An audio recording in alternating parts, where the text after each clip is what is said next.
अहमदपूर शहरामध्ये बसस्थानक मध्यस्थानी वसलेले असून या ठिकाणाहून बरेचसे प्रवासी दिवसभरामध्ये येतात जातात, पण शहरामध्ये प्रशासनाकडून कोणतेही स्वच्छता वगैरे राबवली जात, उघड्यावर लघुशंका केल्यास दंडात्मक कारवाई जाईल असे कुठेही बॅनर्स वगैरे लावलेले नाहीत। बसस्टँडच्या अगदी समोरच सर्व गाड्यांची गर्दी असते, त्याच्याच परिणामी रस्त्यावर खूप गर्दी होत आहे।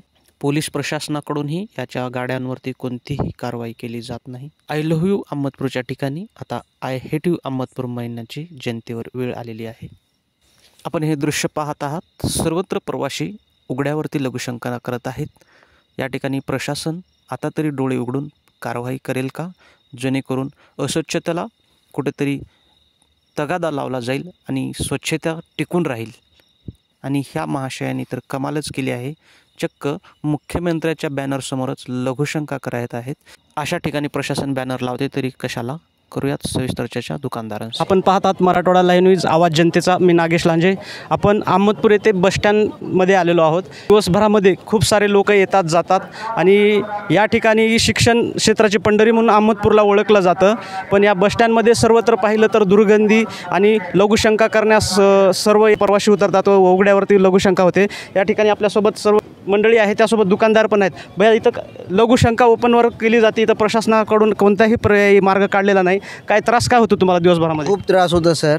10 वेळेस आम्ही प्रशासनाला विनंती केली, सांगितलं तरी प्रशासन ऐकत नाही, नगरपालिका ऐकत नाही। आम्हाला इथं दुकान आहेत आमचे स्वतःचे, बसावं वाटत नाही, एवढा त्रास होतो लघवीचा।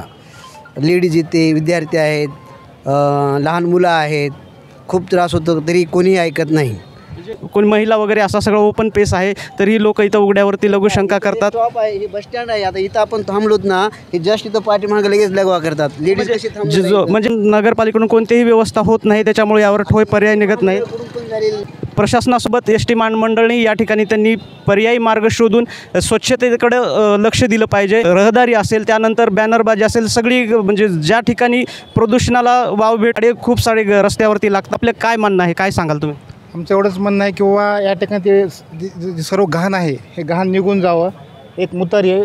आणि बाहेरचे लोक येतात, तो बघ नारळ वगैरे सगळं इथं पडले, तो सगळं पूर्ण बाहेरला कचरा इथं फेकतात लोक। म्हणजे कचरा तर आहे, दुसरी या ठिकाणी तुम्हाला तुमचे जे दुकानदार सर्वजण आहेत या ठिकाणी सोडून जाण्याचं मुख्य कारण काय आहे? अस्वच्छता आहे की? तेच आहे सर, स्वच्छता बिलकुल नाही, सगळी घाण आहे। प्लस संध्याकाळी आम्ही दुकानं बंद केल्यानंतर सगळी घाण इथंच आहे टोटल। गिराईकाला त्रास होतो, गिराईक येत नाही, वास येत असल्यामुळे किंवा लोक इथं थांबत असल्यामुळे गिराईक येण्याला संकोच करत आहेत। लेडीज असो, लेडीज तर विषय येतच नाही, असला प्रॉब्लेम आहे। म्हणजे खूप मोठा अस्वच्छतेमुळे या ठिकाणी खूप साऱ्या शंका निर्माण होत आहेत। दुकानदारांना त्यांचे व्यवसायसुद्धा चालवणं अवघड होत आहे। या ठिकाणी प्रशासन कोणताही ठोस निर्णय घेत नाही, त्यामुळं या ठिकाणी आता तरी कुठेतरी या एस टी प्रशासन असो, महानगरपालिका असो, नगर परिषदच्या मार्फत या ठिकाणी कोणताही तरी ठोस उपाय घेऊन स्वच्छतेकडे लक्ष द्यावं असं या ठिकाणी जनतेचं म्हणणं आहे। पाहत राहा मराठवाडा लाईव्ह न्यूज आवाज जनतेचा, मी नागेश लांजे, कॅमेरामॅनसह अहमदपूर।